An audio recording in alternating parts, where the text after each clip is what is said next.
L'élection présidentielle de 2024 se situe par conséquent à une étape cruciale de l'histoire de notre pays.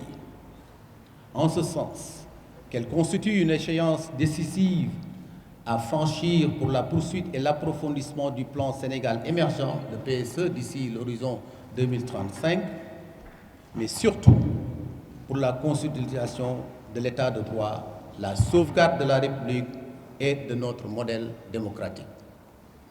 Cette élection à venir devra permettre à la majorité, avec le candidat qu'elle aura investi, de consolider, de renforcer et d'élargir le score obtenu aux législatives et démontrer l'attachement des Sénégalais à une démocratie apaisée avec une majorité consciente des enjeux économiques du monde et de la sécurité de notre sous-région. La majorité qui a compris le message des électeurs a décidé de s'interroger et de se réorganiser pour assurer une victoire nette à la présidentielle de 2024 et maintenir les perspectives ouvertes à notre peuple par le PSE.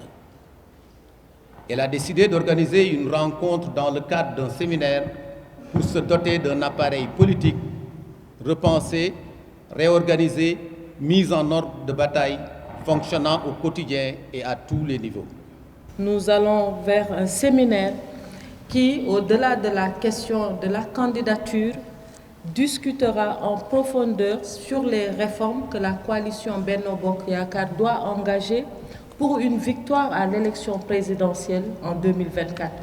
Donc, le point central pour la coalition Benno Bokk Yakaar, c'est d'avoir la victoire en 2024. Un autre élément qui est important, ça a été rappelé par le ministre Mor Ngom, nous aurons, nous, au niveau de la coalition Benno Bokk Yakaar, certainement la latitude de proposer un candidat. Ça, ce qui est sûr, c'est cela. Benno Bokk Yakaar proposera un candidat.